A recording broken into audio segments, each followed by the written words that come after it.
अस्सलाम वालेकुम एवरीवन, क्या हाल है सबके। पहले ओवर में तो विकेट नहीं ली शाहीन ने, लेकिन ठीक ठाक आज जबरदस्त बॉलिंग हुई। वैसे इससे अच्छी बॉलिंग जो है ओवरऑल पैकेज में पाकिस्तान ने बहुत कम अरसा हो गया कि की हो। और इस यही मैच था करने वाली बॉलिंग, क्योंकि पहले मैचेस जो जिताए, आमिर का एक स्पेल हो गया, शाहीन का एक स्पेल हो गया, कभी कभी चंक्स में हारिस रऊफ ने अच्छी बॉलिंग कर दी है ना, ऑल दैट। लेकिन आज जो है, जो पावरफुल बॉलिंग हुई है, जबरदस्त बॉलिंग हुई है, वो ही जो है रिक्वायर्ड थी पाकिस्तान टीम से। शाहीन शाह अफरीदी ने, हारिस रऊफ ने, नसीम शाह ने एंड पे आके विकेट ली। लेकिन मैं फिर वही दुआ करता कि जितनी अच्छी वो बॉलिंग कर रहा है यार, वो उसको विकेट मिलनी चाहिए। He deserve to have wickets, और वही बात हुई। एट द एंड उसने विकेटें ली। Nothing to take away from Indian players ने भी ठीक ठाक जो है बैटिंग की। पहले जब 4 आउट हो गए थे, बहुत ज्यादा प्रेशर में थे, बहुत चीज में थे, क्योंकि पता है पाकिस्तान और इंडिया का मैच हमेशा प्रेशर मैच होता है। प्रेशर ही जो है जो सस्टेन कर पाता है। पहले हम नहीं कर पाते थे, अब आई गेस वो नहीं कर पा रहे। यही गेम होती है, और यही ऊपर नीचे गेम होती रहती है। कभी वो जीतेंगे, कभी हम जीतेंगे। आज लग रहा है कि हम फिर जीत जाएंगे, पाकिस्तान फिर जीत जाएगा। जबरदस्त परफॉर्मेंस बॉलिंग की हुई, लेकिन nothing to take away from जो इंडियन टीम है। इंडियन टीम ने भी एट द एंड जो अच्छा परफॉर्म किया। ईशान किशन ने और हार्दिक पांड्या ने, दोनों ने 82 87 किया। मुझे फिर था कि वो 100 कर जाएं, लेकिन 100 करके फिर मुझे था कि आउट भी हो जाएं, तो वो जरा उसी कश्मकश में दुआएं चल रही थी और चीजें सारी चल रही थी। लेकिन फिर मैं वही बात कहता हूँ कि जब भी अगर कोई 85 क्रॉस कर जाता है, या 80s 85 या 90s में आए, तो उसको जरूर 100 करना चाहिए। They did a good thing for India batting. I think जिस तरह शाहीन और हारिस रऊफ बॉलिंग कर रहे थे, अगर वो ना हटते तो जो है बहुत ज्यादा मुश्किल हो जाता इंडिया टीम के लिए 150 या 200 क्रॉस भी करना। लेकिन आई थिंक अभी ठीक ठाक जो है मैच लगेगा, मैच मुकाबला होगा, क्योंकि बॉलिंग तो पाकिस्तान की चली चली, अब बैटिंग को भी चलना पड़ेगा और ठीक ठाक चलना पड़ेगा।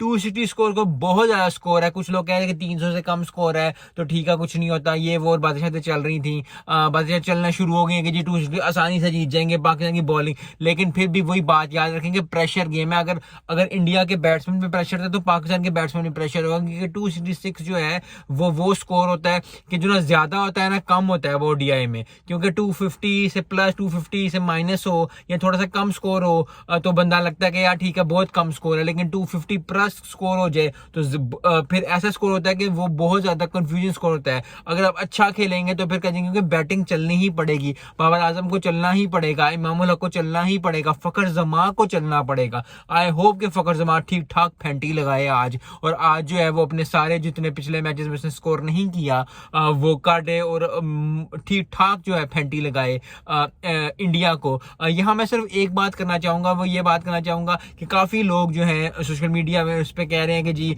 बॉलिंग जो है वो शाहीन शाह अफरीदी को 10 ओवर करा देने चाहिए थे, हारिस रऊफ को 10 ओवर करा देने चाहिए थे। ऐसे वर्क नहीं करता। आई डोंट नो क्यों लोग ये चीजें याद नहीं रखते, क्योंकि कभी भी ऐसे नहीं होता। यस, अगर 6 या 7 खिलाड़ी आउट हो जाते तो फिर भी था 4। इंडिया की बैटिंग आप देखिए, ऊपर से लेकर नीचे तक है, 8-9 लोग उनके बैटिंग करने वाले हैं। किस तरह उसको कहते हैं। और वैसे भी वो थक रहे थे, अब वो इतना ओवर करा करा के आपने 2 ओवर सही कराए हो, तो आपको लग समझ आती है। और फिर भी पूरा ओवर करा देते बाबर ने आपको कप्तानी, और उसकी कप्तानी के पीछे पड़ जाते हैं। आई डोंट नो क्यों उसकी कप्तानी के पीछे पड़ते हैं, समझ नहीं आती। और सिर्फ ये बात है कि सिर्फ बेचने के लिए, सिर्फ व्यूज लेने के लिए, और इस तरह की मतलब कि सिर्फ मतलब अपने आप को इंपॉर्टेंस दिलवाने के लिए कि जी हमें ज्यादा पता है और हमें लोग देखेंगे, और जब मैं चीखूंगा तो, या मैं जब कोई किसी को घसीटूंगा पकड़ के, बाबर आजम को पकड़ूंगा और उसको नीचे खींचूंगा, तो जी लोग मेरी वाह वाह करेंगे, लोग मेरी वीडियो देखेंगे। आज आपकी वीडियो देख लेंगे, लेकिन कल आपका फिर वही हो जाना है। और बाबर आजम ने बाबर आजम ही रहना है,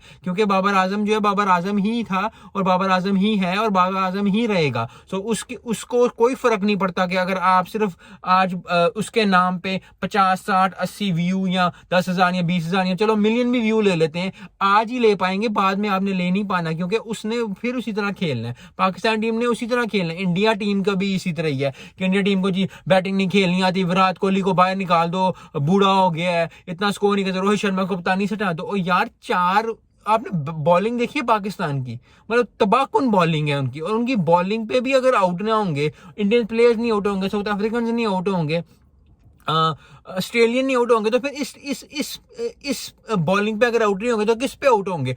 फिर वही बात है कि मैच है, किसी ने जीतना होता है, किसी ने, यस मैं चाहता हूं कि पाकिस्तान जीता है, यस मैं चाहता हूं कि, लेकिन 4 विकेटें अगर ले ली थी तो बड़ा अच्छा मैच कर लिया। जो इनकी बैटिंग अगर चलना शुरू हो जाए, इंडिया की बैटिंग, तो ये तो 350-400 कर जाए। तो फिर वही बात है, बॉलिंग भी चलेगी पाकिस्तान की, बैटिंग इंडिया की चलेगी, बॉलिंग इंडिया की भी अच्छी होगी, मैच अच्छा होना चाहिए। लेकिन सिर्फ just for the sake of view आप मतलब बदतमीजियां करना शुरू कर दें, उनको कहने खेलना नहीं आता, रोहित शर्मा को निकाल दो, शुभमन गिल को निकाल दो। यार वो किधर से चल के मतलब किधर से खेलते आ रहे हैं, और उनको मतलब आप बैठ के सिर्फ just for the sake of view जो है आप ये हरकत कर दो। बहुत गलत बात है, बहुत ही जो है वो बात है जिसको हर किसी को जो है निगेट करना चाहिए।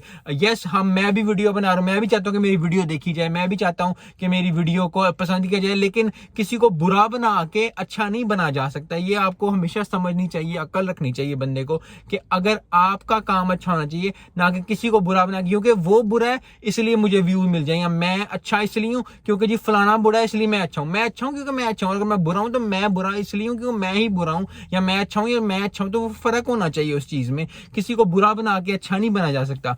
अब मैच की बात करते हैं, मैच अब बहुत इंटरेस्टिंग हो गया। I think I am very much sure कि पाकिस्तान टीम जो है वो जीत जाएगी इसमें। लेकिन अगर इंडिया को ये मैच जीतना है, अगर इंडिया को ये मैच जो है उस लेवल पे लेके जाना है जब उनकी बॉलिंग की भी तारीफ की जाए, बैटिंग की भी तारीफ की जाए, तो उनको पकड़ना पड़ेगा जिस तरह पाकिस्तानियों प्लेयर्स ने इंडियंस को पकड़ा, 1-2-3 खिलाड़ियों को जल्दी आउट करना पड़ेगा। आई होप कि जो है पाकिस्तान आसानी से ये मैच जीत जाए, 2 या 3 ही आउट हो और जीत जाए। फखर जमान जो है ही उसको चाहिए कि आज को करे, मैं तो यही चाहूंगा कि उसको 100 करे, क्योंकि मैंने हमेशा कहा है कि फखर जमान जब करता है तो वो 10 ओवरों में ही वो साइड पे लगा देगा गेम। तो आई होप कि आज दिन है, बॉलिंग ठीक ठाक चली, हारिस रऊफ से लेके शाहीन से लेके नसीम शाह से लेके सब ने ठीक ठाक बॉलिंग की है, सबने जबरदस्त बॉलिंग की है।